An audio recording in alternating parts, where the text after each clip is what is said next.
பொதுவாக வீட்டில் சாதம் குழம்பிற்கு தொடும் கறியாக உருளைக்கிழங்கு, பீன்ஸு, கேரட்டு, முட்டைக்கோஸ், வெண்டைக்காய், காலிஃப்ளவரில் பொரியல் செய்து இருப்பதை பார்த்து இருப்போம். ஆனால் அகத்திப்பூ வைத்தும் சூப்பரான பொரியல் செய்யலாம். அகத்திக்கீரையை விட அகத்திப்பூ பல மருத்துவ குணம் கொண்டது.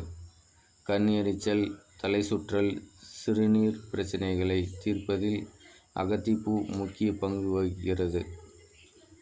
புகைப்பிடிப்பவர்கள் உடலில் உள்ள அழுக்கை வெளியேற்றவும், எலும்புகள் பற்களும் பலம் சேர்க்கவும் உதவுகிறது. கண் பார்வையை நன்றாக தெரிய வைப்பதுடன் இரத்தத்தில் உள்ள சர்க்கரை அளவை கட்டுப்படுத்துகிறது. பல நன்மை பயக்கும் அகத்திப்பூ பொரியல் எப்படி செய்வது என்று பார்க்கலாம்.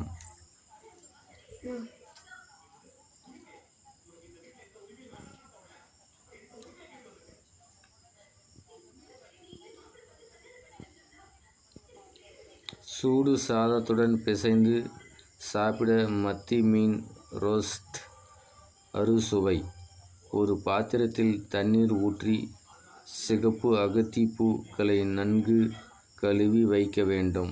பின் பூக்களை பொடியாக நறுக்கவும். அதனுடன் சாம்பார் வெங்காயத்தை தோல் நீக்கி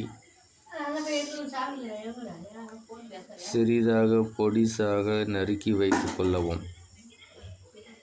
அடுப்பை ஆன் செய்து வாணலில் வைத்து சூடானதும் எண்ணெய் ஊற்றி கடுகு, உளுத்தம் பருப்பு, கடலை பருப்பு, கருவேப்பிலை சேர்த்து நன்கு வதக்க வேண்டும்.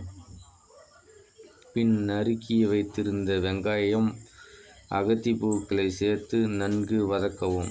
அத்துடன் மஞ்சள் பவுடர், மிளகாய் பவுடர் சேர்த்து கலந்து விடவும். உப்பு சேர்த்து கொஞ்சமாக தண்ணீர் தெளித்து ஒரு தட்டை வைத்து 5 நிமிடம் மூடி வைத்து வேக வைக்க. பின் தேங்காய் துருவலை சேர்த்து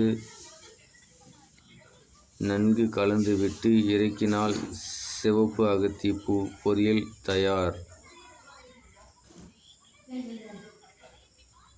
அகத்திப்பூ வெள்ளை நிறத்திலும் கிடைக்கும். ஆனால் வெள்ளை நிறத்தை விட சிவப்பு பூதான் அதிக சுவை மிகுந்தது.